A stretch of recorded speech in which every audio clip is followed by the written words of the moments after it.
Hey everyone, welcome back to more MTGA Forgotten Realms drafts. I feel like I had some intro, but I wasn't able to remember it. Whatever. Let's start up our games. Let's just get right into the action. So, if anyone, I know a lot of my viewers don't always understand the game, so if you just comment about like, what does this card do? What does this thing do? I will make sure to answer to the best of my ability. Well, I gotta get rid of Stream Decker, or I gotta start using Stream Decker. Alright, Oswald Fiddlebender. Magical Tinkering doesn't really work. Aberrant Mind Sorcerer, Barbarian class. I think it's just Steadfast Paladin is the pick here. This is a very low-powered pack here. Loathsome Troll is a trap. Aberrant Mind Sorcerer is more a synergy. Barbarian class is against synergy and not good enough on its own. You have to sink 6 mana to get the ability that's good on its own. And that's not a 6 mana ability. Hill Giant Herd Gorger is not for every deck, but Steadfast Paladin is. Wow. That's... I just want to make sure, because this is a very low-powered pack. I could see both the green cards being in a deck. I could see both the black for a specific kind of deck. Contact Other Plane could be fine. Also, here's another thing. I am once someone takes Oswald, I am signaling that white's pretty open. Or that white's being taken. But Death Priest has won me games. Brunor Battlehammer has won other people games. Chaos Channeler is just a generally good card. I think we draft assuming best advantage. Brunor, if we get the Brunor deck, you want as many Brunors as you can. So the idea is I'm going to draft saying I get the best possible results, and then when that fails, then I'm going to start drafting more protectively. So I'm going to draft at the Brunor. That does not mean we're the red-white deck, it just means we have cards for the red-white deck. Whew. Anything else? Chaos Channeler would be nice if it comes back around. Again, another Herd Gorger, so big green is a theme. More Deadly Disputes, a Horde Robber. I am a lot higher on Horde Robber than I used to be. Also, Death Priest and Miracle won me games, but I needed 2 of them. Spiked Pit Trap I also like in a way that a lot of people don't. Alright, Dungeon Map. Veteran Dungeoneer. Dungeon Map might be the pick here. So it looks like this pack, they just picked a rare and an uncommon. So, no signals. Veteran Dungeoneer is a fine card. Dungeon Map is a value engine. And no matter where this deck goes, Dungeon Map is fine. Brunor also works with any artifact synergies we find. So, that is pretty good. If we start finding some artifact synergies, Veteran Dungeoneer is pretty sick. You know, we have some options. So I think that is it. Veteran Dungeoneer is pretty good. Dueling Rapier would be awesome if we got it, but I'm not choosing Dueling Rapier until I know I'm the Brunor deck. It's going to rotate around, basically. Alright, Rally Maneuver. Priest of Ancient Lore. Price of Loyalty is for a very specific black deck, and we do know the sacrifice outlets are there, but I don't want to fight for the Price of Loyalties because someone else has already chosen the sack outlets. Priest of Ancient Lore is just an amazing white card, and I think we're solidly enough in white that I'm happy with it. Rally Maneuver is a good card, but Priest of Ancient Lore has just shown itself to be so good. So good. Like if I get 2 Rally Maneuvers, that might be that will be my max. If I get 7 Priests of Ancient Lore, I'm playing 7 Priests of Ancient Lore. That is the deciding factor, basically. If Price of Loyalty makes it back around, I will start looking into the black-red deck, but I need to see Price of Loyalty make it back around. Alright, Dragon Disciple, Arboreal Pegasus, Minimus Containment. That's just hard removal, and it's the best hard removal, and it's in white. And here's the thing. It removes non-land permanents, so it's great. It's great. Alright. So, then we have another Dueling Rapier that might rotate back. This one less likely because there's no red cards. Otherwise, we could possibly just get a Dragon Disciple or a Boreal Pegasus, which is playable. Very much playable. It looks like white is pretty open, which feels really good for me. Alright. Grim Bounty. So, +2 Mace is the equipment, which makes you think, oh, for Brunor. +2 Mace is one of the weaker equipments, and this is, like, if we end up going with the black deck, this is the most powerful black card. So, I'm going to grab the Grim Bounty here. Because, yeah, red-black would be the other deck we could play. So, I want to get myself ready for that. Great Axe is great with Brunor specifically, but I think we'll be seeing those later. Faraday's Fireball is removal. It's red. Brunor's... You know, right now we're white-black, I just realized. Right now we play a pretty solid white-black. So it's just a question of Faraday's for the red, or Veteran Dungeoneer to just say we're white. We might just be mono-white and then splashing. That could also work. But the Faraday's Fireball tells me red is so open. Pick 7 Faradays. Feels really good to grab. Yeah, I'm going to take it. Alright, Dragon's Fire. A pick 8 Dragon's Fire tells me red controlling effects are actually really open for me, because Dragon's Fire is like the premium common red card. Along with Faraday's Fireball, we have our removal. Like, that's really good for us. Alright. I think I actually pick Oswald here, because it's just a 2-mana 2-2, and then sometimes I could, like, sacrifice an equipment for a better equipment. So I'm just going to pick Oswald here, I think. Spare Dagger is an equipment, but it's like, it's not equipment for this kind of deck, so. And we're not aggressive enough to need Jaded, Sellsword, or Goblin Javelineer, so. Alright. So Horde Robber. So, okay, note. Someone's been taking the sacrifice outlets, so the Price of Loyalty sack deck is not available. So there's the question of the Paladin's Shield, which with Brunor could be a combat trick, or Pit Trap just because it's a secure kill spell. I think it's the Spike Pit Trap. Alright. Divine Smite. I don't really like this card. If they're black, it's a great sideboard.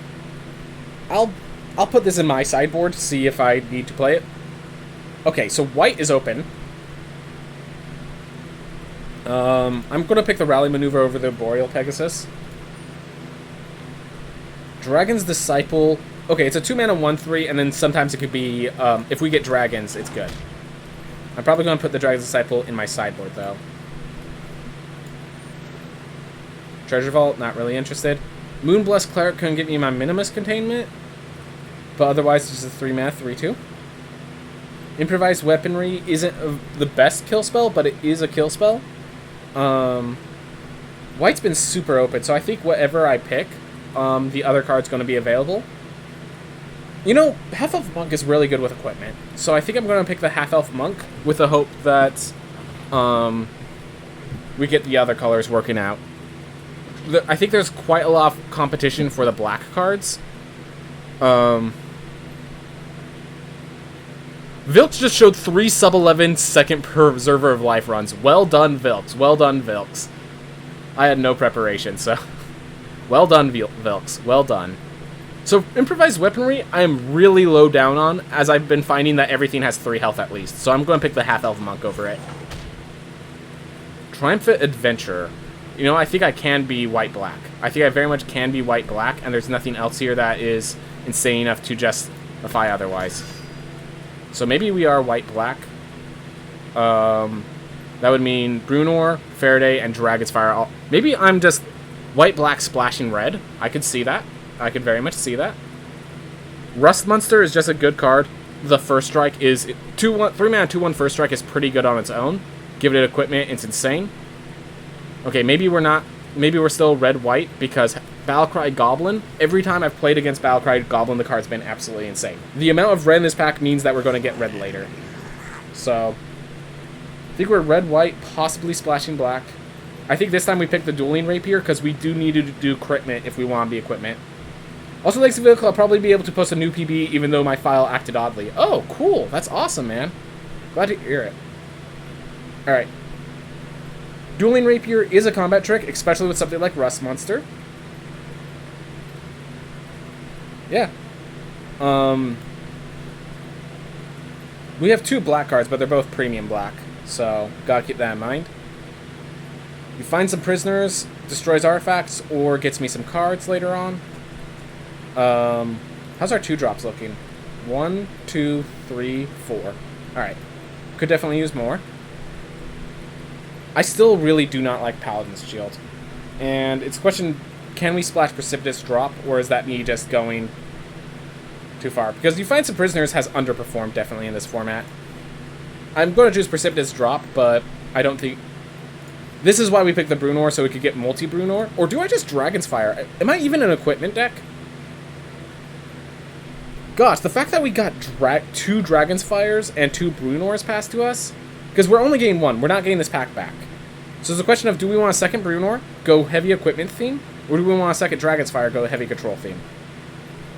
Gosh. I'm going to pick Brunor because that's just so much power if that deck works. It's just... Ugh. Wow. You're here sitting down and watch is absolutely insane. So now we start valuing equipment a lot higher. Plundering Barbarian, creating treasures is pretty nice, and destroying artifacts is pretty good. Do I like it over Valor Scener? I think so. Paladin's Shield is now actually good enough to pick. Spike Pit Trap. Javelineer, Valor Scener. Pretty heavy on 3-drops. Another Valor Scener though. No. It's not the rolls when I have no rolls. Say that much. Leather Armor could work in this. And we get another Paladin's Shield. Okay, so we have... Can we splash blue? That card is so good. I'm considering if we can splash blue.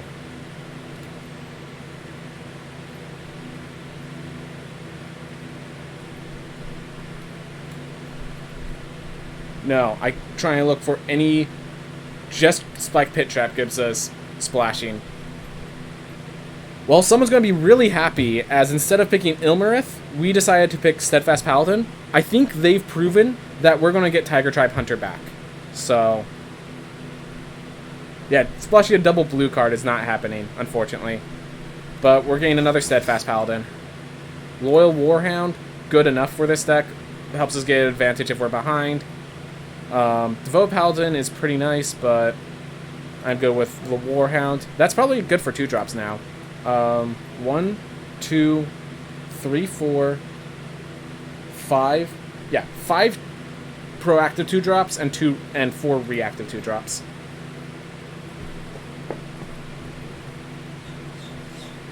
So we can get more. I'm not against more, but we have enough now. And another Dragon's Fire. Probably should have looked at that pack a little bit more, but I think we're good. 1, 2, 3, 4. So we have 4 equipment so far. We don't have any of the good equipment, though. I should note that these are all kind of the poor combat tricky equipment. Fighter class or plate armor. So fighter class can be a win condition. That being said, the plate armor is far more important right now. This might actually rotate back, so I'm going to grab the plate armor, because the plate armor is just a all-around good card. Alright, Keenered Sentry, which is just, really, this is just a 2-mana 2-1 as in Limited. So I'd rather have the 5-mana 4-4 as my top-end win condition. Alright, do I want a second one? I mean, it's the only pick. So I guess so. It's unlikely, but it's entirely possible that Fighter class ends up being in my pack, but I'm going to say unlikely because someone's going to rare draft it. Someone's going to rare draft the Fighter class. 14 creatures, 13 non-creatures. Do have to consider that. Alright, so ready for this? I can now use Oswald, sacrifice the Paladin's Shield to get myself my plate armor. Yeah, that's good. That's good. Is the Great Axe worth taking?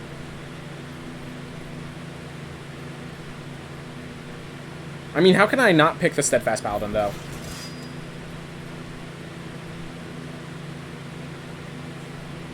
I want more equipment, but I also just want good creatures. Yeah. I'll pick the Spare Dagger. It's probably going to get sacrificed a lot. I don't like having more... 2 Paladin's Shields is already more than enough. Goblin Javelineer? Spare Dagger is basically a Javelineer. Give something flying for lethal. Alright, we have too many cards now, so we're going to start having to rip cards. We might actually be ripping out the Brunors, because we just don't have the support for it.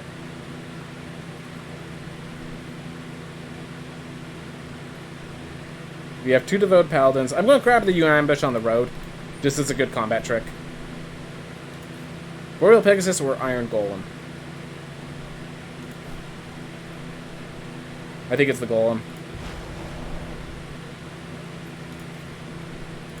White was wide open. Wide open.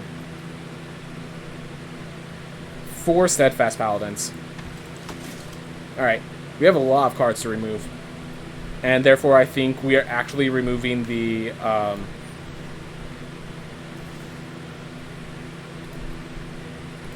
Yep. So we have a lot of cards. 51. So let's just look at if Brunor can work. So, Leather Armor, Dueling Rapier, Spare Dagger, Double Paladin's Shield, Double Brunor, and Plate Armor. So if I rip that out, I need to rip out 11 cards, and while this seems like a powerful theme, I think it's just not playable with this position I'm in. Yeah, because these cards aren't good without Brunor, so just better to get rid of those. Right, 1 Planar Barbarian. Keenered Sentry's not good. And I think Oswald is the last pull. There we are. Alright. Actually, no. I think I want 16 lands in this deck. It's low enough to the... Its curve is low enough to the ground. I think we want 16 lands. Which means... What do I want to put back in? I mean, look, this is... There's 5 1-drop, 5 2-drops. That, like, 6 2-drops, and 4 of them are Steadfast Paladin.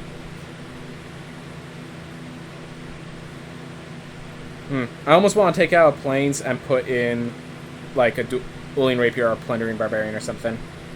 Rust Monster still works with Spike Pit Traps.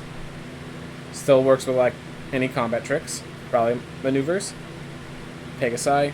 Paladins. We'll go with this for now.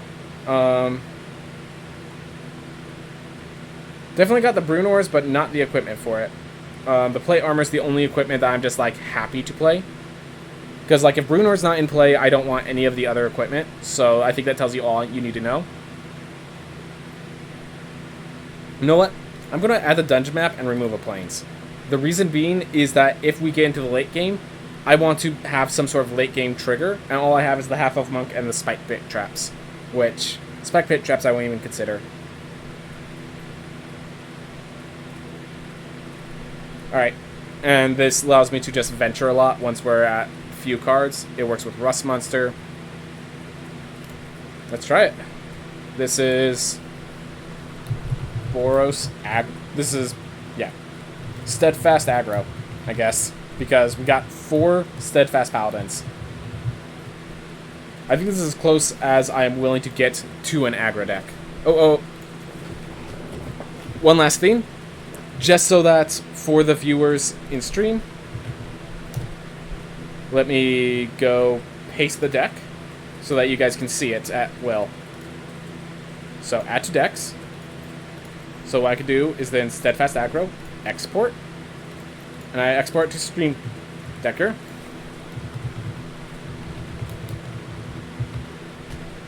There we go. Wait, that thing said that you see a Gar approach was in sideboard. I'm gonna go check that real fast. Because if there's a you see a guard approach in the sideboard, nope, that was just a misview. Alright, play this.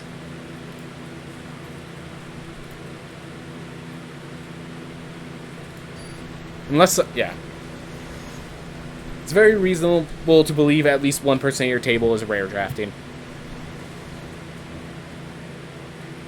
Alright, I go first. I get Steadfast Paladin into Steadfast Paladin. And if I miss my land drop, I get a Loyal Warhound.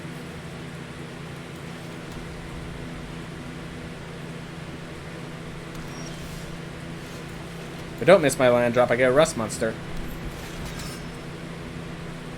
Oof.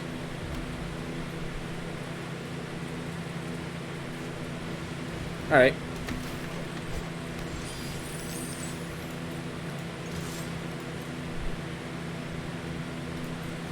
I'm really not...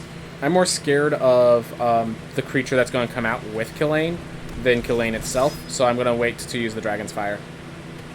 It has to be specifically Hoarding Ogre, and I'd be more scared of it. Alright. That's still concerning, but...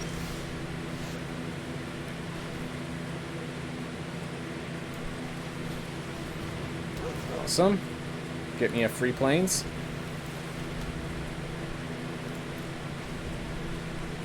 Next turn I can attack. Surprise Dragon's Fire. If they attack with their Clarion Skeletons, I'm perfectly happy. I'd actually really appreciate if they attack with their Clarion Skeletons. Oof, that blocks off the Loyal Warhound. Yep, they're gonna -1/-1 the Loyal Warhound. That is the correct play. Every time. Alright. Okay, I feel like they just got good tempo. Like... Yeah, Killane and then 2 triggers in the first 2 turns of playing it. Alright. So I think I just Dragon's Fire that, attack in, and then I just have a Spiked Pit Trap. Sucks that that's where I'm at, but at least I'm still going in.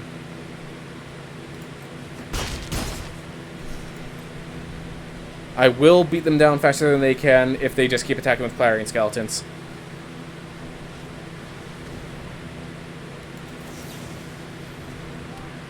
Yep, they got the Killane Treasure deck, and, like, they're going off with the Killane Treasures. If they play another Hired Recruit or whatever it's called, what am I supposed to do?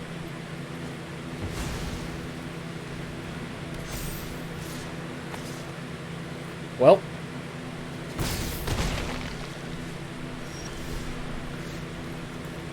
Fortunately, Devoted Paladin. I think I still Devoted Paladin because it allows me to gain 3 health on the attack. And then it... Like, this is a mana sink, you know?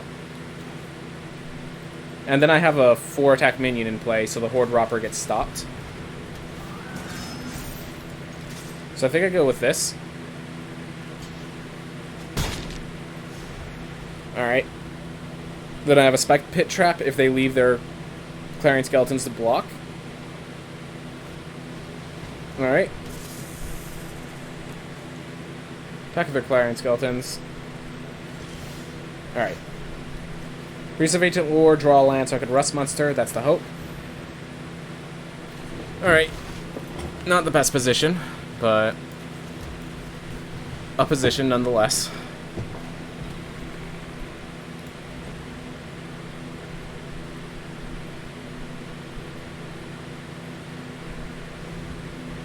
So I can block, sack the Spiked Pit Trap to kill the Clarion Skeletons. Was blocked. Okay. So Goblin Javelineer is basically a 2-1.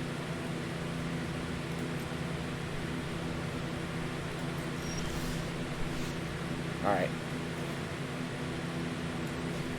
Board's open. I can Spike Pit Trap something, or I can just half-health Monk and get myself ready for a future turn.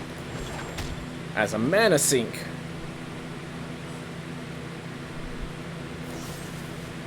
Alright, so they just sacked the Javelineer. Makes sense. Yeah, Rust Monster is preventing the Faneblade from coming in. And I appreciate... Like, it can't even... Like, the Priest... It just has no way. Alright, and Spike Pit Jack does get the kill for that. So, that's good for me.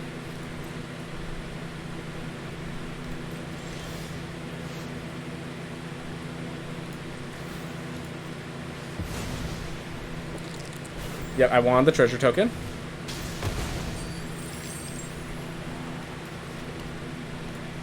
Alright.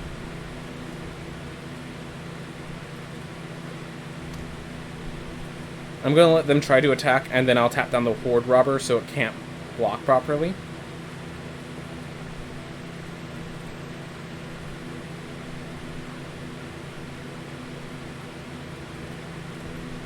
Or I could tap down the Clattering Skeletons, attacking with the Devoted Paladin.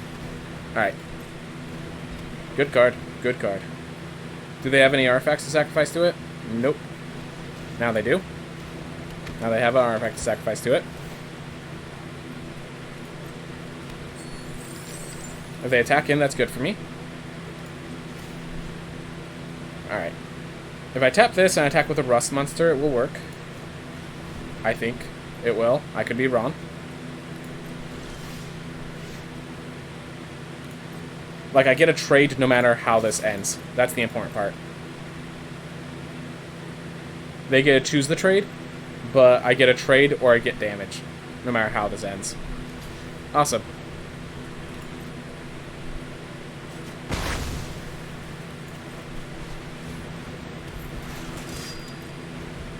Alright, now I tap down the Clattering Skeletons, so it can't attack the UNT blocks here, that blocks there.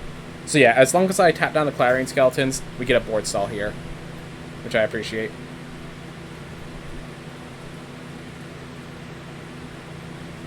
I don't have any top end, though, so...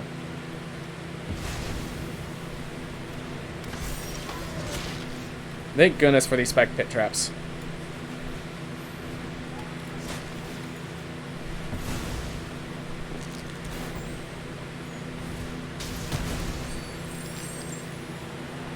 Okay, so if I tap down UNT Faneblade, then I could attack with Devoted Paladin, but then they just attack crack back. Oh, no, I want them to crack back. I want them to crack back, actually.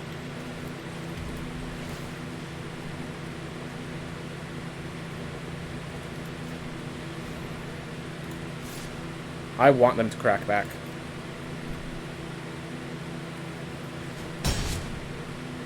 Yes, they'll get a treasure token, but the idea is they just need to run out of resources. Faneblade gets stopped with Priest of Ancient War. Killing gets stopped here, so they just could attack with these two. And if they attack with those two... Alright, creatures gain Menace. You swinging in. Just the Faneblade. Alright, congratulations. You got a single venture.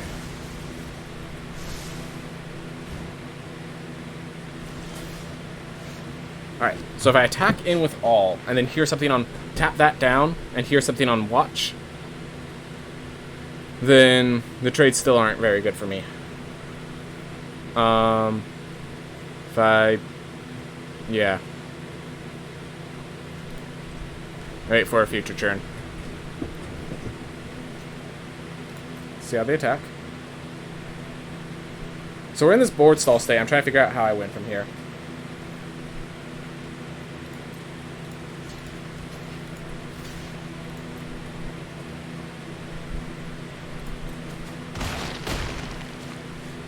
Alright, so they get a 1/1 Goblin, is my guess. Or they get a what could they possibly need the treasure token for? They have 7 mana already. So, that's not the case. But yeah, Dungeon Map right now would be a good card. So they created a treasure. They're just trying to make a bigger creature? Yep, just trying to make a 3/4 vampire spawn. Alright, so now if I attack with Devoted Paladin, it just trades with the vampire spawn. Which isn't worth. Minimus Containment, the Faneblade, attack it. No, that's not how I want to do this. I could Minimus Containment the Baleful Beholder. And I think I Minimus Containment the Faneblade because of its Death Touch.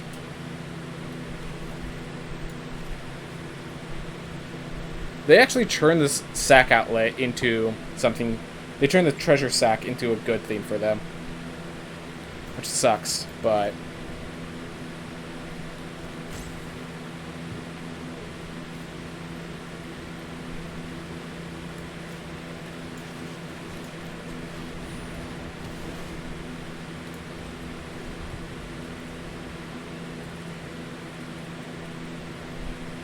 Give them the treasure they wanted.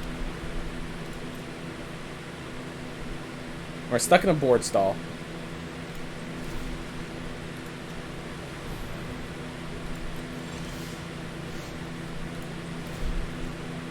So if I tap this, I can attack in, and they basically have to block they have to chump trade or Paladin gets through. And every point of damage Paladin gets through is good for me. And if they do a swing back, I am perfectly happy. Here's something on watch, kills the Beholder. And then they don't have the creatures to block the Devoted Paladin, which, I don't know about you, but feels good to me. They already have a treasure. More treasures doesn't really affect me, as far as I can tell. Yep. Anything at flying?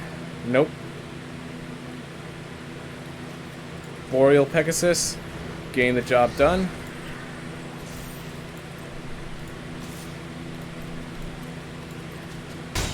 There we go. The Boreal's now threatening lethal.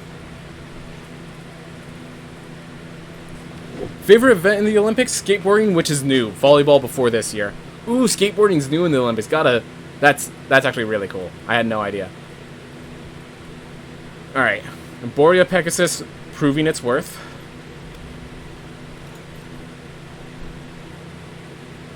Alright, Boreas swings in, looking for lethal. I'm gonna pump it up first, actually. What's up, Tadpole? How's MTG? Well, hopefully. Let's see. If I equip the Boreal Pegasus and they kill it, I can, in response, equip it to the half-elf monk. And what am I even playing around? I'm not playing around anything. Just swinging with Boreal Pegasus. Yep. Don't make this more complicated than it needs to be. MTG's going well. We built, again, I am more for dirtily decks, and the offer for us was an aggressive deck. You can see, Dexter should be working, allowing you to see this deck.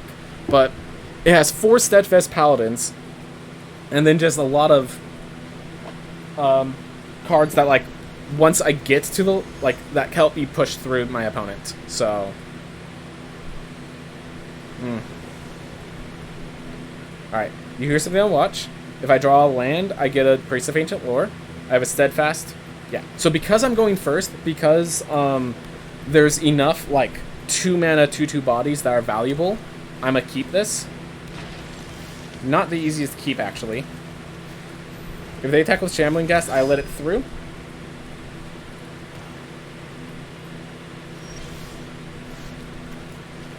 I think I attack in and then Priest.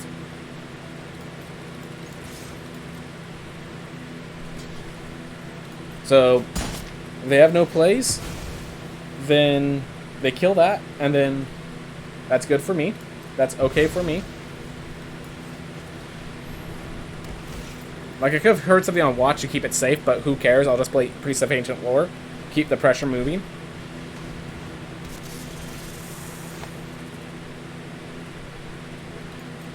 Keep the pressure moving. Steadfast Paladin. Alright. Definitely want a mountain there. Could have played Battlecry as well. But we accept where we are at. The Fane Blades, giving them lands, giving them cards is definitely concerning, but we just keep moving. I'm okay using here something on watch in the future Fane Blade attack. But I would like to get a mounted so I could Battlecry Goblin as well. I haven't played Magic in so long I forgot how to. Fair enough. But there's... So anyways, there's this... Oh, okay, there's my mountain. Is it Magic like Ryan Pike? No, it is not. No, it is not. Oh, but how I wish it was. Alright, so now I have the Here's Something on watch for the Yuan-Ti Fane Blade. Assuming they, like, kill my Battlecry Goblin. Or something of that nature.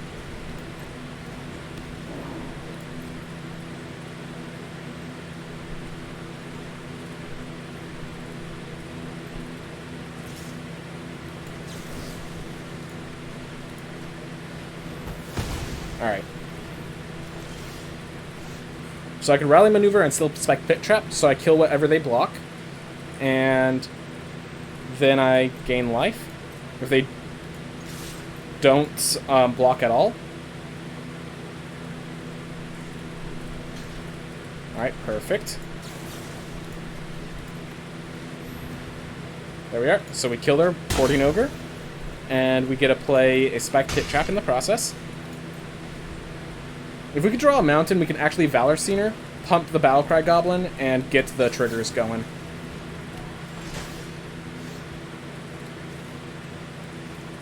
Yeah, I think I'm actually going to Valor Scener first. And let's spread out the love. And now a single pump from Battlecry Goblin allows its trigger. Or if I just attack with all. Awesome. Yep, once I drew that land, I actually had full board dominance. Awesome. It's not as easy as the Pokemon trading card game. Yep, no it's not. Anyways, I still buy packs from sets I like, which right now is Kaldheim and the new D&D one. Yep, we are playing a draft of the new D&D sets. By the way, I also agree. I bought all the commander decks for this MTG one, even though I don't usually have like physical cards, because yeah. All right, so we have Spike Pit Trap into land Steadfast Paladin into Loyal Warhound land. Oh my gosh. Now we don't have any red mana, but I think this is good enough. We'll Spike Pit Trap on another turn, or later on in their turn. Alright, even if that equips, we have Steadfast Paladin to block. Get that ready. I haven't looked much into Commander, to be honest. That's perfectly fine. Commander is basically a multiplayer format. And I actually don't want to block. I'm life gaining. I'm gaining the advantage on blocks, so... yeah, let's kill the Plundering Barbarian instead. Oh, destroy the artifact. Fair enough. Alright, I'm good with straight. Now I get a Loyal Warhound. Get myself a free Plains.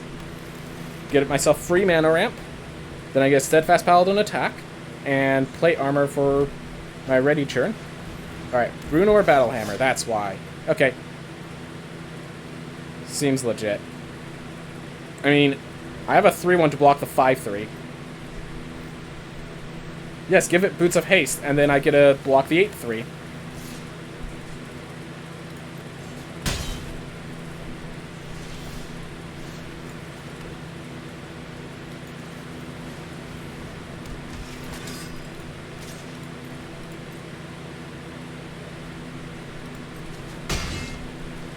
I think I'm... so next turn I can equip plate armor and equip it. So I think I'm saving up a rally maneuver this turn.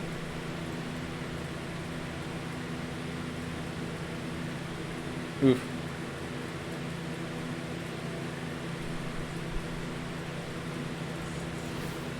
Alright. So now it's a Trampoline 11-3.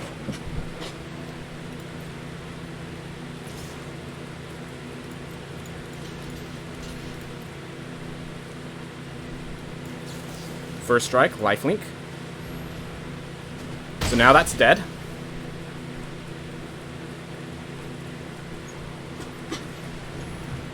Nice job. Well, I'm about to get a 5-5 Steadfast Paladin and a big ol' Loyal Warhound.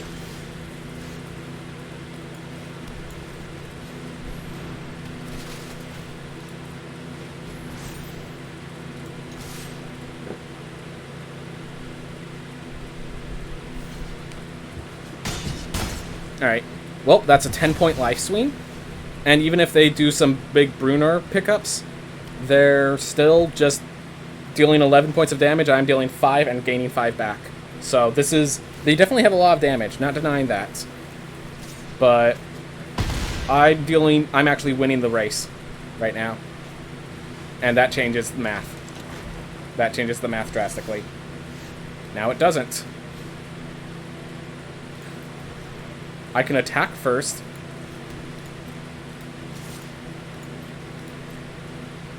If they're crazy enough to block. I can wait for them to try to switch some equipment to Chaos Channeler. Alright. No equipment switching. I still want to take out the Chaos Channeler. I don't want them to get card advantage from it. So, I'll take the 11th damage from Bruenor. which they now realize, Sinclair realizes not worth. Yep, we're just going to play this. Attack for 6 vigilance, or 6 lifelinking vigilance, and they're going to have to block, and then I just have a 7/7 devoted paladin with a clear path. That's a land in their hand. I'm pretty darn sure that's a land in their hand. So if they also draw another dead draw,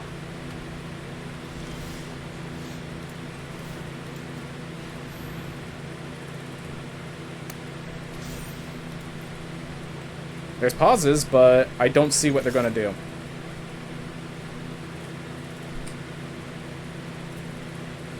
Yep. Ooh. My local trading card game / retro game store does $10 for 3 packs from past sets, and they do a lot of MTG. Oh, past set draft, basically. Nice. Also, yeah, I didn't actually answer your what Commander is. Commander is a format basically built around just stupid fun in multiplayer. Like, you're meant to be playing with 4 players. That's why they actually have 4 different decks. It goes from 3 to, like, 6 is usually what it supports. And the games are supposed to be longer, like everyone starts with 40 life, and everyone has a commander. The commander is a creature that basically is always in your opening hand, and if they kill it, you can bring it back, but it's more expensive. And the last thing is that all the decks are 100 cards, so, and if it's not a basic land, it's a singleton card, which is kind of all this. Yeah, it's pretty fun, but you really need a group that all agrees on power level. Because what will happen is you'll get a group of random 4 people. One of them doesn't really know what's going on, is just playing for fun, and just whatever random commander they have. And the other person has built the min-maxed, I win on turn 3 thanks to my commander and a single card combo. And it's just like, dude, we're here to have fun. Why did you bring that deck?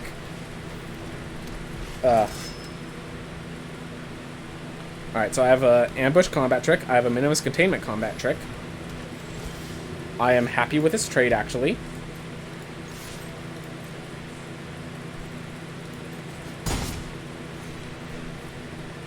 Do I minimus containment this? No. The land is actually very good for them right now.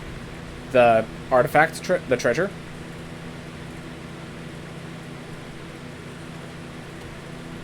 I'll minimus contain it next turn, when they play their Priest of Ancient Lore now. Lurking Roper. Alright, that's well I'll minimus contain. So I can minimus containment this, attack with both, or I can Dragonfire this, have a Your Ambush on the road ready. Which one is better?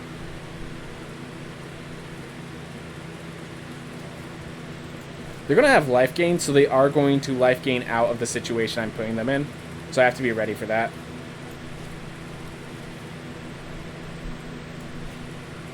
This thing's not going to be able to get Dragons Fired later. If I double block and then Your Ambush on the roads to pump my creature up, I gain 3 life and trade the Rust Monster and the Your Ambush on the road, so I don't even like that trade.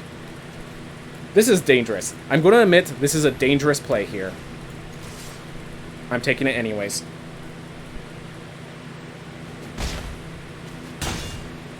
Alright.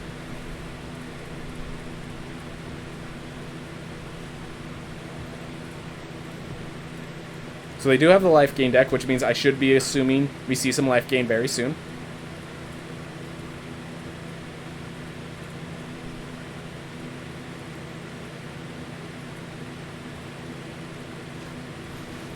Yep, there's the first life gain.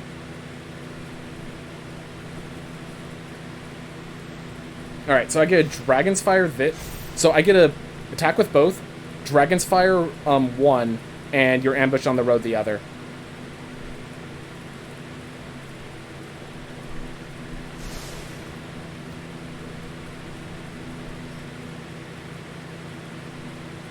Oh, please attack with the Treslara.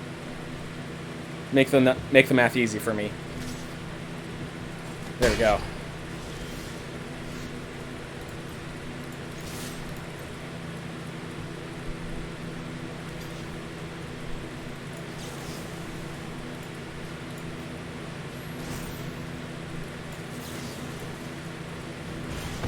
There we go. So I've only had kill spells and creatures.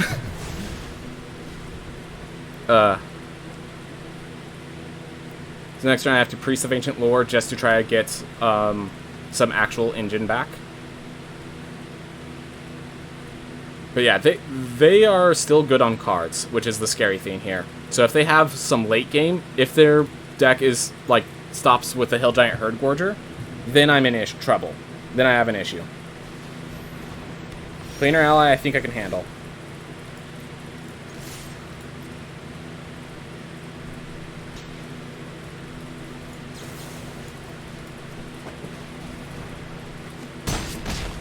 Look, have you not noticed I only have combat tricks? 7 wins? Well, let's hope. Oh yeah, vibes, by the way, I got 7 wins on that one you said 7 wins or bust. It was 7-2, not 7-0, but it was 7 wins. 3 lands is all you need.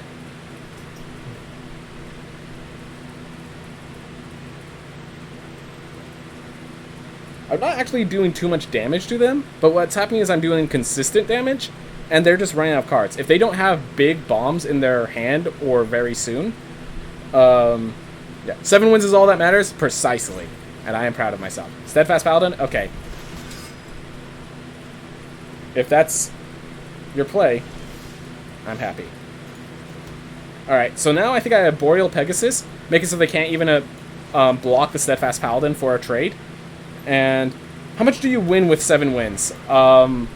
2,200 gems plus 6 packs, which then you have to consider that they have a Your Ambush on the road, is my guess, as one of those last 2 cards. But I'm happy with that being used as is. So how much do you win? Yeah, so it's 2,200 gems plus 6 packs, and it costs 1,500 gems to enter the theme. So yeah, it's a very good trade position. Now they have a combat trick. The fact that I saw pauses, they have to have a combat trick. Yep. Alright. That's fine. They use their combat trick. The attack with Steadfast Paladin, I think I let it through, and then I play my Priest of Ancient Lore. If I get a land, I just play the other Steadfast Paladin. Alright, they just have to find the path, so they get a Scry to hopefully find a good card for themselves. So yeah, overall it's plus 700 gems, plus 6 packs, plus the cards used in the draft. So, very good.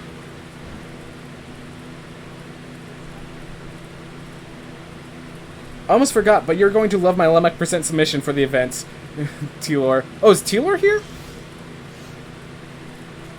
Alright, I'm going to start by playing Priest of Ancient Lore. Alright, I'm still going to attack with both. I'm not afraid. Yep, that's a trade they need to make. And I play my second Steadfast Paladin. Is that my third Steadfast Paladin? No, my second. That's why you say it's important to be good at drafting for free-to-play players. Yep, exactly. Exactly.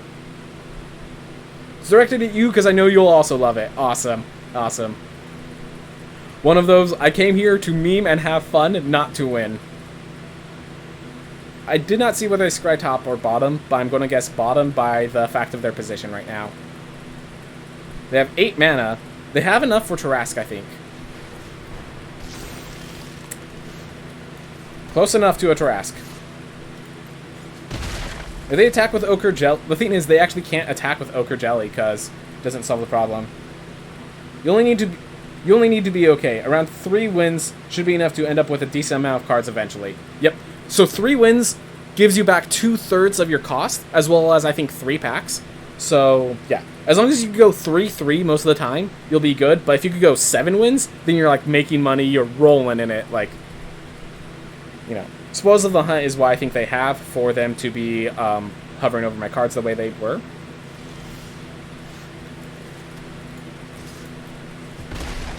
Alright, 4, 5, 6, 7.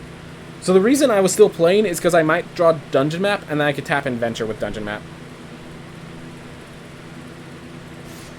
Alright. I mean, another attack plus Bull Strength does not bring them... Oof. Okay.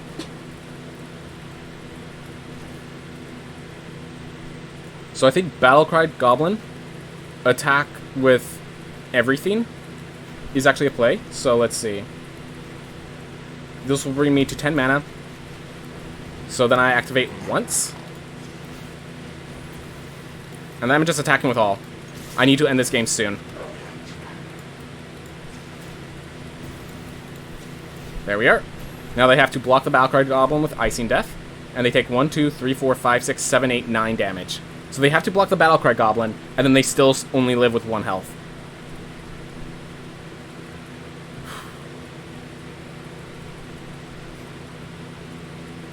And does this thing give it lifelink? Nope. Tap target creature defending player controls. That's all it does. Alright. Well, they're at 1. I'm at 31. They do have some good cards, but I have the board, and they're at 1. I noticed that they had a Treslara, but the only life gain was Steadfast Paladin so far. Oh, Inspiring Bard too. So they've had 2 life gain cards so far. Yeah, it just looked like white-green was open for their pod, because they have a rare and a mythic of the colors. Plus, yeah.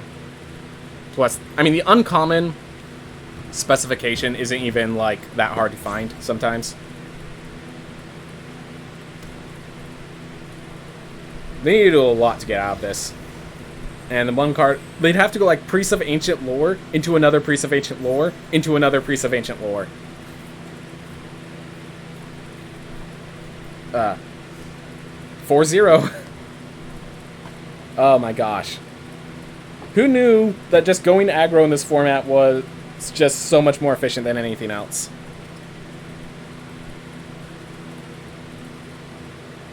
Alright. But yeah, Battlecry Goblin's awesome. Glad I got that. This is definitely a weird deck. Like, this deck that I'm playing does not feel like a Dungeons & Dragons deck. This just feels like white-red aggression. Like, it doesn't have It doesn't have equipment. The 2 Brunors were not good. I think you would see it over in Streamlabs target face. But yeah, we're 4-0 with a Boros aggro deck. That just... when I say Boros, I mean not D&D aggro. There's 1 equipment in this deck. I needed to pull out the Brunors because it wasn't good enough. Because they weren't good enough. Yeah, we have a Loyal Wardhound. We have some removal. Basically, we just play some early game threats and we remove their threats. A lot of our early game threats happen to have. Yeah, a lot of our early game threats happen to have lifelink, which is kind of hilarious. All right, I think we just Loyal Warhounds to get ourselves a 3-1 right now. Because yeah, we'll have to wait a few turns otherwise.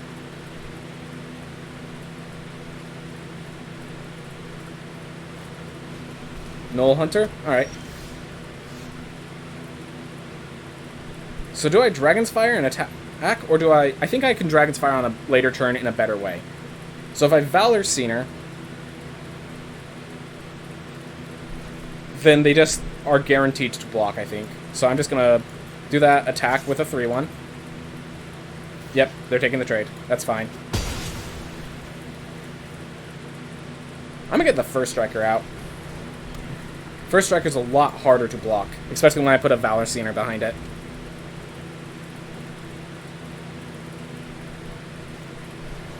Circle of the Moon. That's a 2-4. So here's the thing. This is what makes Rust Monster so awesome. So now I just attack with my 3-1. And if they block it, I get to sacrifice the Spiked Pit Trap and kill the Circle of the Moon Druid. Alright, attack us for 4. I'm okay with that. I'm going to win this race.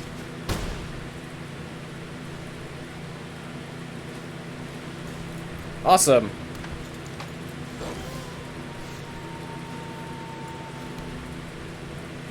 I think I just use a Spiked Pit Trap this turn. It's more mana efficient. Otherwise, I devoted Paladin. Buff here, attack, and then they... Well, I mean, if they're singular mana to Werewolf... But they're drawing a card off of Werewolf Pack Leader. That's the main issue. And I don't want Dragon's Fire just right now. Alright.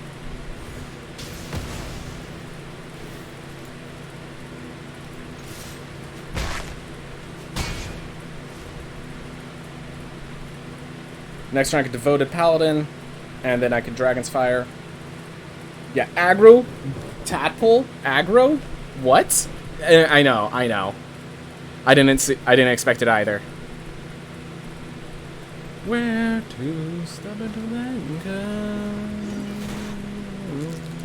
go? Alright, so they just get a 1/1 red goblin. Perfectly happy with that.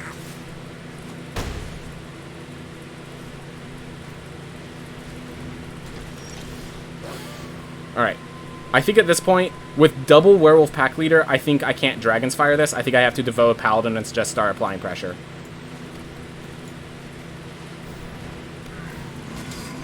Alright. Valor Sinner wants to buff the Rust Monster, I think. Because if they want to double trade to take out the Valor Sinner, I'm happy. But if they want to double trade to take out the Rust Monster, I'm not.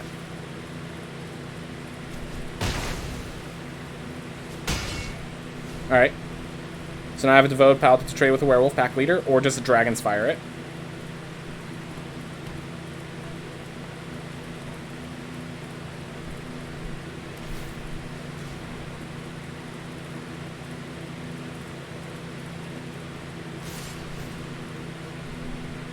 One, two, three, four, 5, 6. They have the ability to double this thing's power. That will kill me.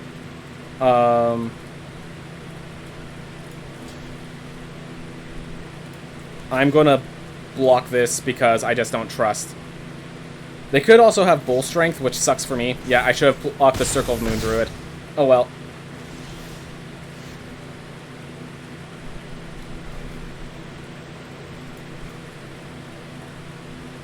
I think the Dragon's Fire Rust Monster stops the Circle of Moon Druid from getting through.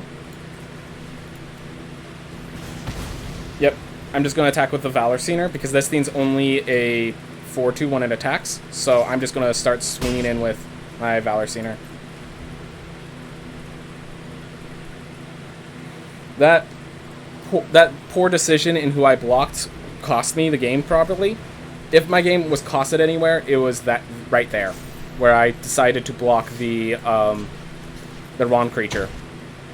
Or I decided to block the Werewolf Pack Leader instead of the Circle of Moon Druid.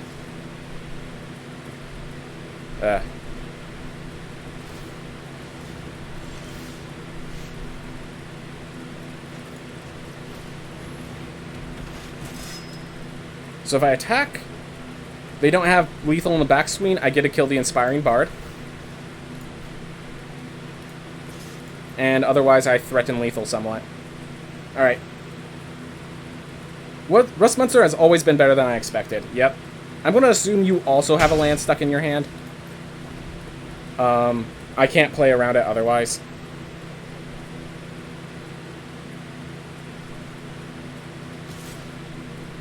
Yep. No blocks. Circle of Moon Druid, that was the correct play on their part. But if I get one of my removals... Ah, they got 2 circles. No flying? No flying. Oh my gosh, thank you, Arboreal Pegasus. Made a mistake? Win anyways.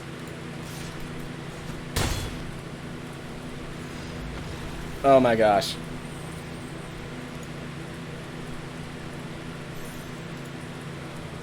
Oh my gosh. I made a mistake that game, didn't matter. 5 wins.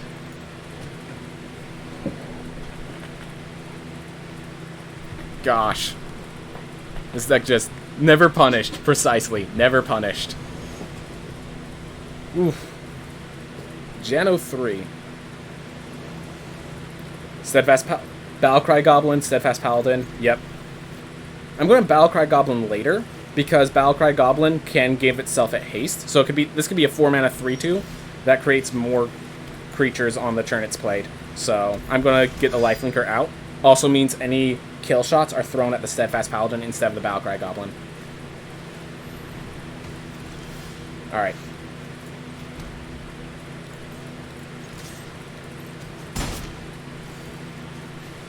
Alright, so you ready for this? I can actually next turn Mountain, Battlecry Goblin, pay the mana, attack. If they don't have... Yeah, if they didn't have Gloomstalker or something like that this turn, that would have worked. Alright. I think I just attack with a Rust Monster. I can surprise Spike Pit Trap. Yep. This card is good enough. I mean, if they want to keep the Rust Monster tapped down, I'm 100% for it. If they equip the Delver's Torch and attack, I am not stopping it.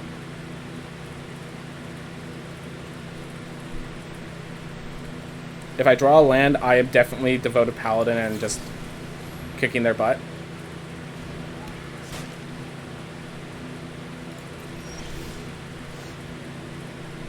Do I attack with all and use the Battlecry Goblin? Like, I lose the Steadfast Paladin. They're leaving 4 mana open, so they're looking to counter a spell.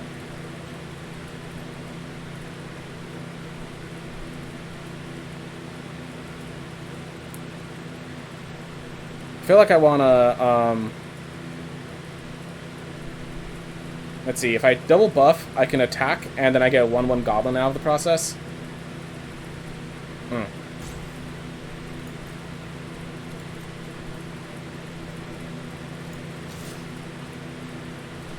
I'm going to just play Secure. Yep. So they're looking for a 2-for-1 with this, using You See a Guard Approach, or You Hear Something on Watch. Oh. Good play on their part.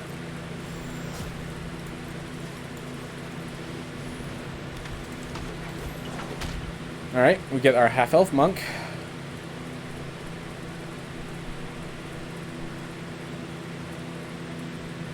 If I can just get a single Plains, I can Devoted Paladin and attack with all, and I think just blow them out. But I need that Plains.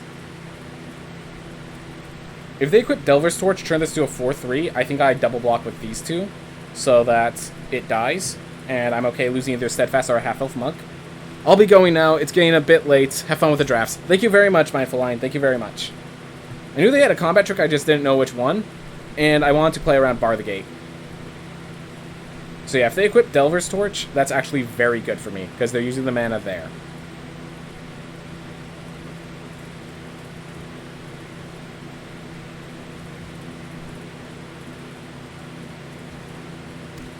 I can attack with Half-Elf Monk, then tap down a creature like the Gloomstalker. So it can't block the Rust Monster. Alright, they Minimus Containment that. I might just sacrifice that to get me to my Devoted Paladin. I'm perfectly happy with that. Give himself some life. There we go.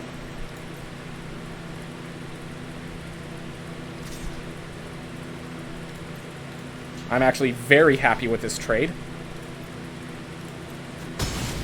So now they'll have to double block the Battlecry Goblin. I did not get a land, so unfortunately the ambush on the road's going to have to wait. But I'll sack the treasure. I'm okay losing my Battlecry Goblin to take out their Gloomstalker and get myself this 1/1, and just have these Devoted Paladin stuff just blowing them out on tempo.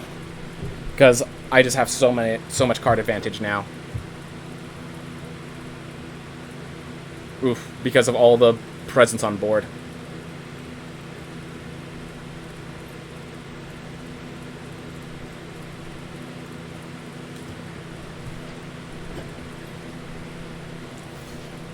Double blocking that makes sense.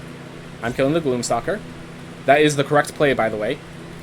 That is by far the correct play for them to make.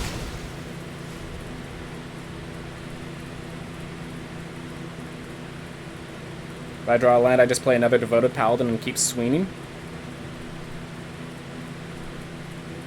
Which actually means right now, even though the Devoted Paladin is just sitting there, that can attack. Like, my Devoted Paladin can attack, but I still think equipping the Delver's Torch might be the correct play right here. Attacking with it is probably not the correct play, but equipping it is definitely, I think is. Because if they don't equip it, and I get to play my other Devoted Paladin, I can blow them out again. Alright, so they're venturing. They're just getting a scry. They no longer have the mana to Alright. So let's just blow them out again.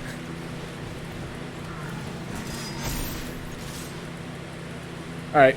Otherwise, you're taking 10 damage. You'll have 4 health left.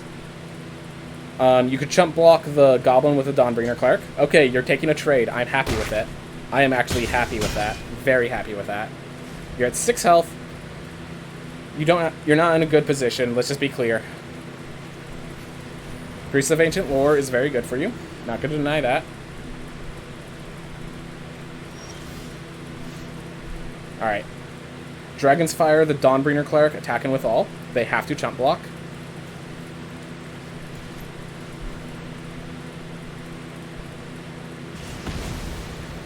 Alright, they're going to say you hear something on watch to kill one of my devoted paladins. I'll return it to my hand.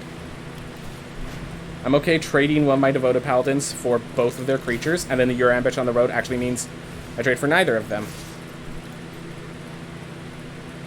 Yep. Good play on their part, but not good enough. My deck is combat tricks and deadly creatures. Now they have to deal with 3 different creatures at once. They can't play Hill Giant Gorger, that's not in their deck. Yep. That's the problem with the Elver's Torch. You basically have to treat this as a 6-drop. The fact that they played it on turn 2 means they didn't have a play. You need to treat it as a 6-drop when you're, like, making up your deck. Oh my gosh, are we really about to get there? Are we really about to go 7-0 with the deck archetype that I'm not good with?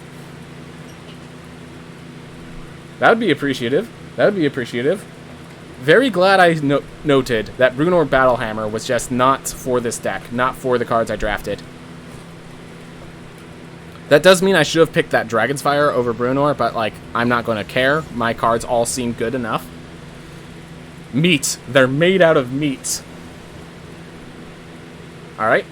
Steadfast Paladin into Steadfast Paladin into Steadfast Paladin into Combat Trick into over their head. Let's see it. I should also note, we had the Sword of Hands where we don't have to mill even once. Mulligan even once. So that's pretty good. The Spike Pit Traps have always just been good enough.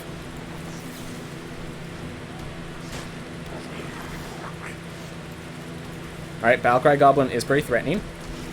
I'm more than happy to... Actually, I'm just going to let it attack. Alright. The Dragon's Fire. I just play another Steadfast.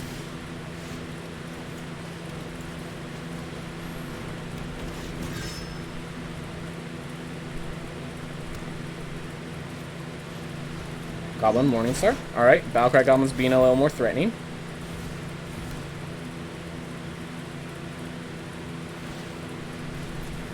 Good on them. Then I kill the Battlecry. I trade with the Battlecry Goblin.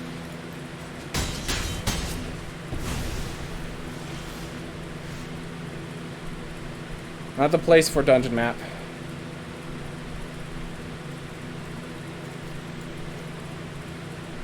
They're running out of steam already. I think I just play... yeah, if I get dungeon map, it will allow me to Steadfast Paladin Battlecry next turn. But I'd rather just, when I play dungeon map, be able to dungeon map Battlecry Goblin or something of that nature. Yep, 3rd Steadfast. Nice. That's where the minimalist containment kicks in. Alright, so they now have a 6/6, but it's now... Actually, what they now have is a treasure token. Do I have to kill that now? I think so.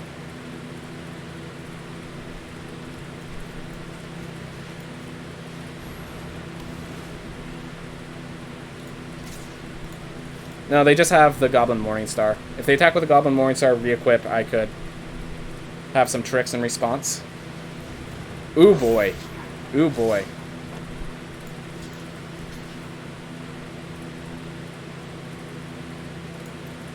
Okay, that needs to be Spike Pit Trapped. ASAP. They don't have the red mana to equip that. Feels good.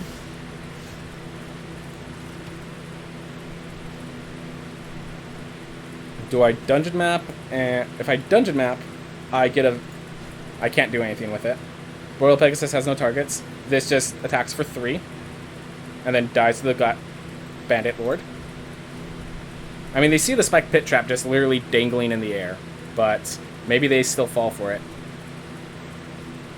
Yep, correct play is to attack first. Let me kill the Bandit Lord, and then they play their dragon.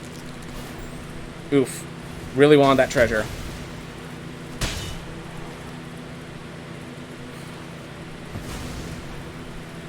Well, I couldn't have killed that anyways. Alright. Dungeon map, Valor Scener. Well, we're in trouble. We already used our Minimus Containment. Our Dragon Fires can't kill Hill Giant Herd Gorgers. Unfortunately, it looks like they had enough pressure. I mean, Hobgoblin Captain, Froghemoth, and, like, that's 2 bomb rares on curve.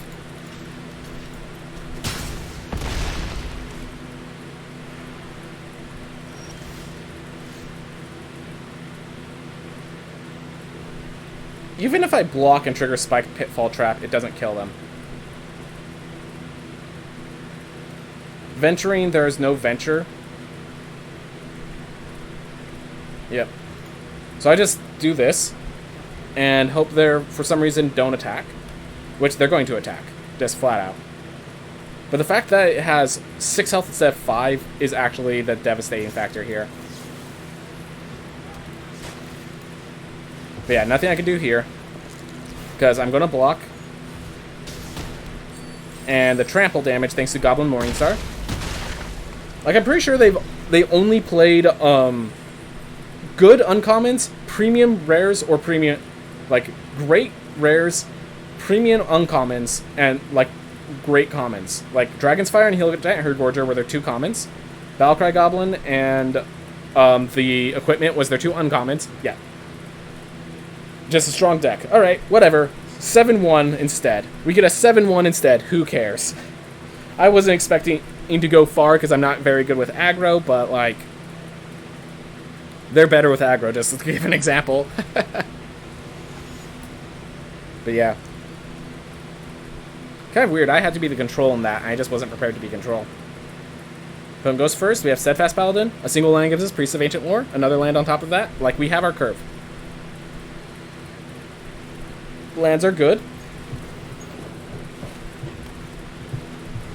Another fast aggro deck. Is fast aggro just everything that's around right now?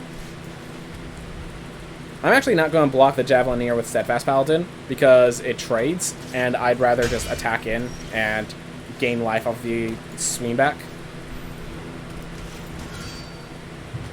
Alright. Kind of funny, I built an aggressive deck, and it looks like if I lose, it's all going to be to just even more aggressive decks.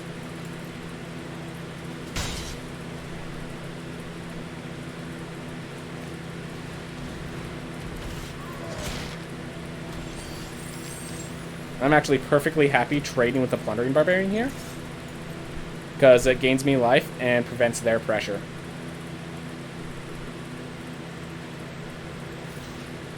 Otherwise, I'm looking like I'm threatening a trick.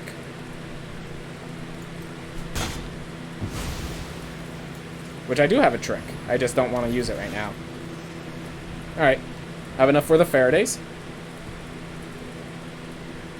So next turn I can Battlecry Goblin, attack, and then... Oh, we're both at 20 again. I actually took away their advantage state they put themselves in.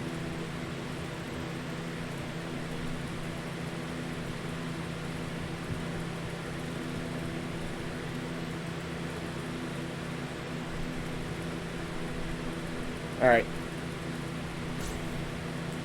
Yeah, the last game was not me missing on lands or anything like that. It was them getting them perfectly. I mean, if they're only attacking with a 1-1, I legitimately think I just Battlecry Goblin swing in. Yeah. We win the pressure game, if you want to play the pressure game. I don't need to hear something on Watch That. I don't need to play Spike Pit Trap yet. I'm going to swing in. They're just, like, probably freaking out that their price of loyalty is going to get so much value. Which it is, and that's unfortunate for me, but oh well. I have Faraday's Fireball. I have Plate Armor. I have Spike Pit Trap. I have so many different little tricks I can use. Precipitous Drop. Okay. That's fine. So next turn I'm probably going to play plate armor and flash the spike pit trap in. Like, it's amazing. I'm actually still ahead of them in damage and tied for them in card advantage. Oh, they're stuck on lands.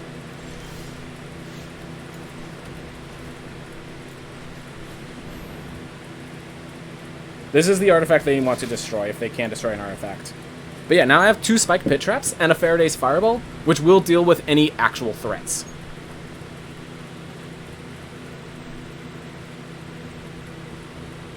So they basically have to rely on the Javelineer and the price of loyalties to take me out.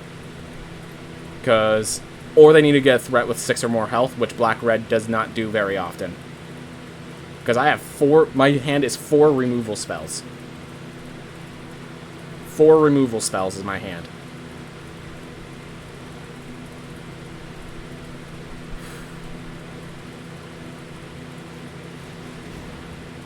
Gosh, what's with these Hobgoblin Bandit Lords everywhere, man?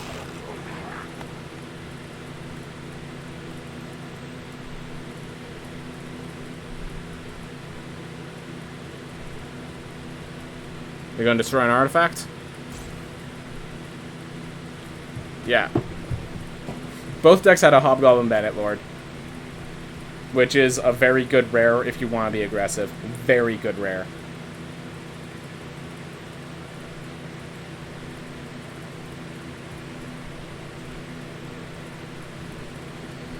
Alright, it seems like they needed to go leave. Their mom called them or something like that. No, actually, I'm not going to say that. They're probably really considering whether or not they want to sacrifice their treasure, because they probably have several, like, big 6-drop cards to play.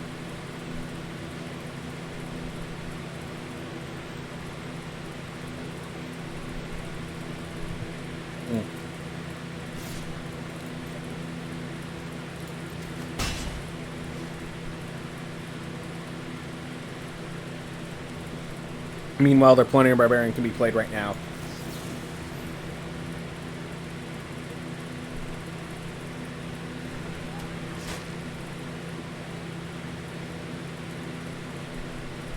They have Artifact Destruction, I think, so...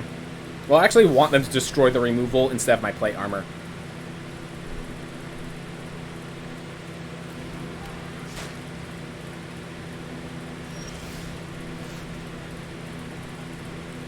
Yeah, if they ever get something bigger, I could Faraday's Fire. I can Minimus Containment it, so that's good. So yeah, we literally just have removal, and this Goblin Javelineer is doing all of their damage. It's already done 6 damage.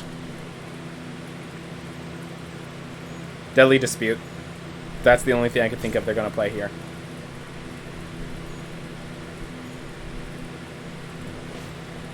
Oh. That's actually bad for me. I can't block a bunch of 1/1s. I actually cannot handle a bunch of 1/1s. I need to draw a creature ASAP. And I would love to get another Steadfast Paladin. Yeah, our draws are good. They're just not coming in order. Is basically how I would say it.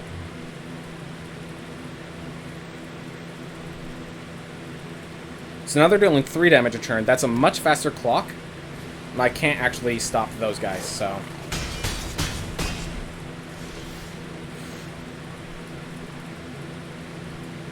I mean, you know what I'm about to do. There's no other choice for me, really. Awesome, I have the treasure, so I can now use You Hear Something on Watch if they play another Bugbear-like effect. Alright. We need to get a creature. Any creature is very strong. Like, any playable creature is like the powerhouse for me right now. Destroy her artifact, the plate armor. Nothing I can do about that.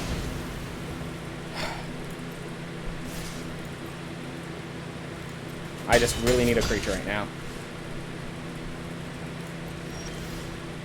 Thanks.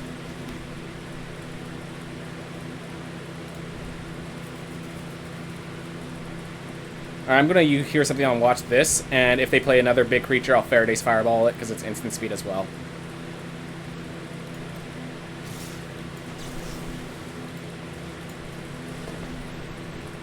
Yeah, if we don't draw creatures... We had 3 creatures, they had 3 kill spells. Or they had 2 kill spells, and 1 was a trade. And just like these little 1/1s are doing the job right now.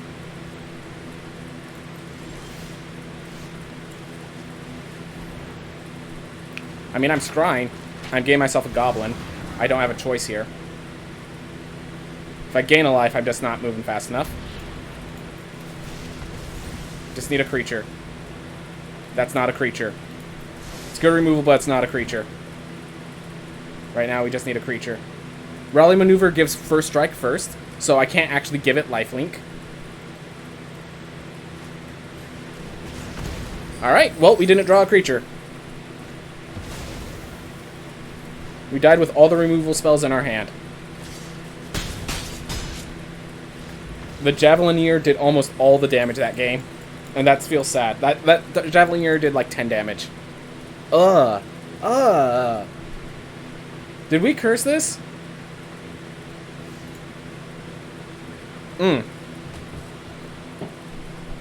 Like, generically, that's a really good hand. But just when you're dealing with a bunch of 1/1s and nothing else, not the best hand. Alright. We have a Steadfast Paladin. We have a Spike Pit Trap Battlecry Goblin. We have a Devoted Paladin on the top end.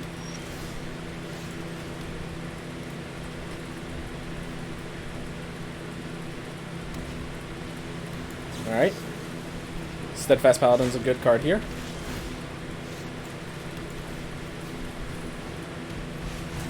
The question now is, do I Battlecry Goblin or do I Dungeon Map? I think I Battlecry Goblin first. Oh, I just Rust Monster now. Yeah, I think I attack. I think they don't actually have a combat trick. They're using Sign of Stygia now, if they get the opportunity to. Alright, that's a block I can accept. Gain some life. I play Rust Monster. The greater threat. Sign of Stygia to tap down the Rust Monster makes sense. 2 unlucky games in a row. One was unlucky on my part, the other one was just them getting very lucky. Or like just having a very good deck. This one, I still have some hopes for. Alright. So the next turn is going to be Plains, Dungeon Map, Battlecry Goblin. So then next turn I could Devoted Paladin, attack with all. And probably that will be the turn that swings me the game.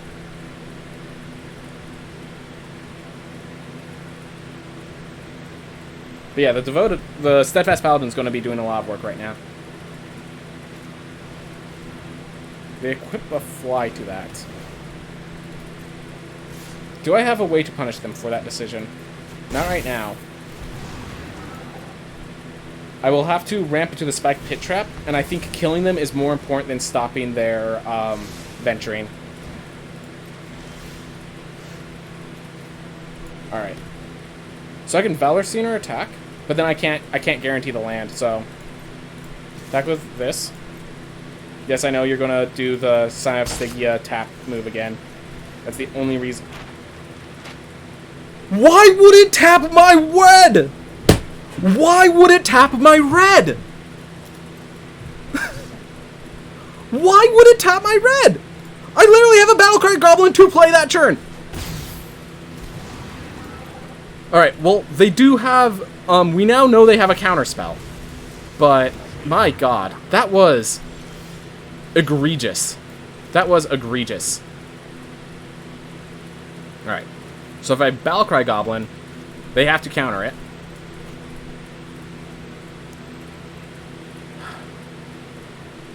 So if I Valor Scener, do I think they will counter it? And do I want Valor Scener countered?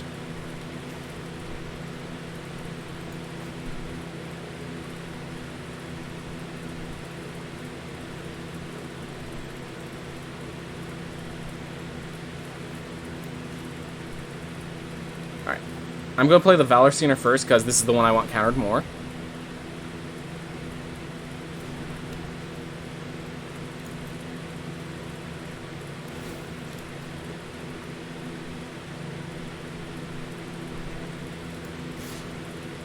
I actually need the Spike Pit Trap to kill the Sign of Stygia, so I'm not going to let Rust Monster get sacked for it. Yep, that's the double block I expected. Kill the Brazen Door. I do not care about this trade. I gain a bunch of life, so they can't pressure me out. Freaking... Okay, so I do still think they have a combat trick. I do think they have a counter... They had to have had a counter spell. They had to have something that they were leaving their mana open. So at least that clued me into that, but, like, that was unreasonable. They have Ray of Frost. That's what it is. Oh, Faraday's Fireball. Wow. Alright. Next turn I Steadfast. I think Sign of Stygia is actually becoming a threat now because I can't stop it. I still think they have a counterspell, so I'm going to spike Pit Trap this turn. They're probably going to put +1... Oh. Alright. And now that they tap all their mana... Oh, gosh, but Devoted Sorcerer is a 3/4, so... Oh, I can Faraday's Fireball to counter swing. But then I can't...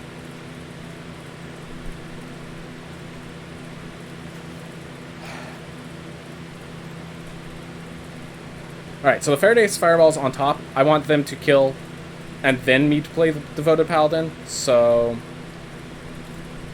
I'm gonna just spike Pit Trap now. If I got a treasure token, I could have paid the 2, got my trigger going on, but I don't even... I'm not worried about this right now. I'm not worried about this right now. Soul Knife Spy. Okay. If they attack with a Barrett Mind Sorcerer, I'm happy to let it through. Devote Paladin, or do I just leave up the Faraday's Fireball? We know their last card is Faraday's Fireball themselves. So... I think... Okay, so I could tap 3, Minimus Containment something, but then that's my turn. If I draw one more land, I can change my turn.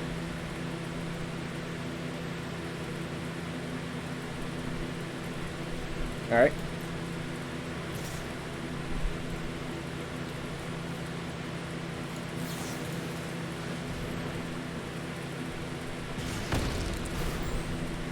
Alright, that's okay. I just need the 2 damage on them.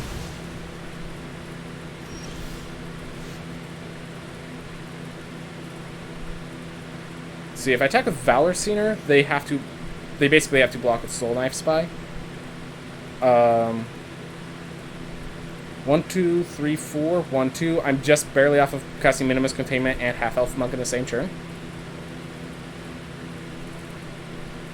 Alright.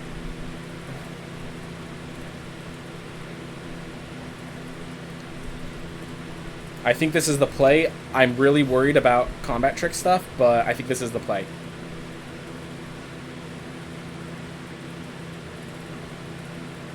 And now I can see whatever this unrevealed trick is. Or they just Faraday's Fireball. Okay. So they saw what was going on. And played around it. Okay. Next turn I Devote Paladin attack. Then I get attack with both. Pump. Of course they have Blue Dragon. Alright.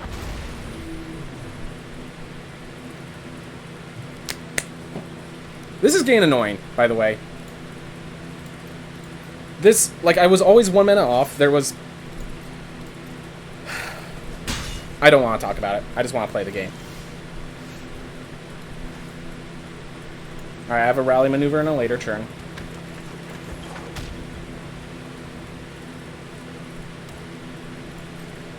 I mean, they're attacked with the Blue Dragon. I'm going to attack... I'm attacking with both in the combat, in the return. See, can I Devote Paladin and still attack with... Yeah. Okay, cool. So I could still tap with Half-Elf Monk if I play Devoted Paladin. So I could tap down their Blue Dragon. They have to... They cannot kill the Half-Elf Monk with that attack, and they have to double block to kill the Battlecry Goblin. So I'm okay with this.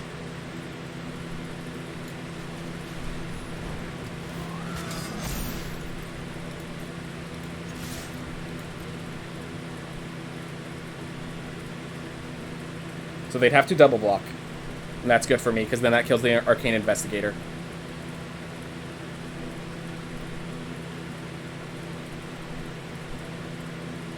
Arcane Investigator is their card advantage engine right now.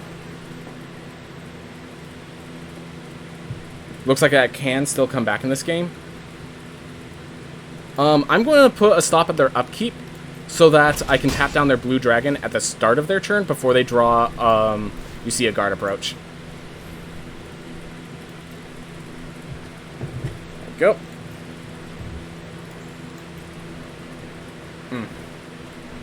Now I can start venturing with Dungeon Map. I can attack with all, get my goblin tokens. I'm not going to attack with half-elf monk because I don't want them to kill the half-elf monk. Oh, no, I'll attack with half-elf monk. I can rally maneuver. Save the half-elf monk, kill both creatures, and get myself 4 life gain in the process. Yep.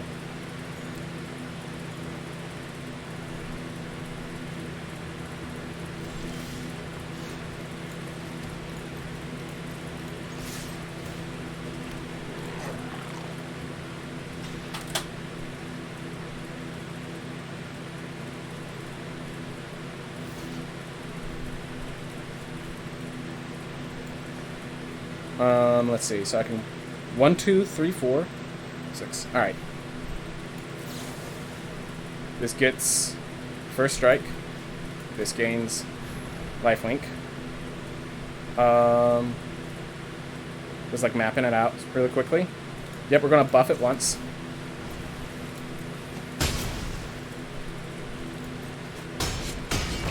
Give myself a little more life gain. Again, before they draw a card, tap it down. So now we can see if they... So they did not have a guard approach. I'm assuming what they had, what they got pulled out was a removal spell. Which is good for me.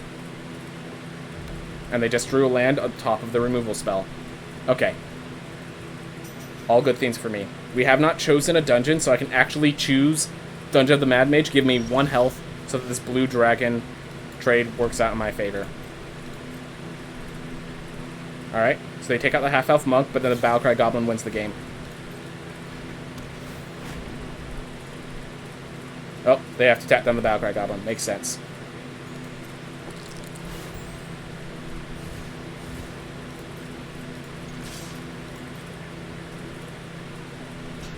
Alright.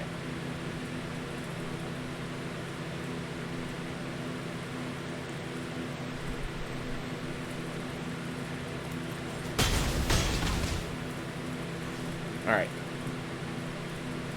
So, okay, here's a cool trick. Venture, go into Tomb of Annihilation. The next one is unless they discard a card. So if they play their card, then if they play their card, then I just tap Dungeon Map and win the game. There we are. Oh my gosh, I actually managed to pull it out. Oh my gosh. Oh, tap nearly ruined me, but we found a way around anyways. Huh. They had a good deck. Well, 7 wins, guys. Ended up going 7-2 instead of 7-0, but 7 wins is what matters. 7 wins is what matters. Alright, Steadfast Aggro. 16 lands. Double Devoted Paladin on the top end. That was great. 1, 2, 3, 4, 5 removal. That was great. And then, like, a few combat tricks as well. And the Steadfast Paladin's just great. Oh, another removal. Yep. Removal is very important, everyone. Removal is very important in this format. Oof. Let's open up all those packs. Show everyone what we got. Alright. Mythic Wildcard. Always good to see. Always good to see. Another Mythic... I'm happy. I'm happy. Froghemoth. That was a good card when they played it. Mordenkainen. My first Mordenkainen. Can actually play that card now, it seems. If I want. Fighter class. So I didn't pick in the draft. So it gave it to me here now. And that was a correct decision. Not grabbing fighter class. Not grabbing... There's another card I didn't grab. Well, we did that. We did it, everyone. passed away Ilmarith, got myself a very aggressive start, got rid of Bruenor. We made a lot of good decisions. That feels good. Everyone, thank you so much for watching. I hope you all have a wonderful day.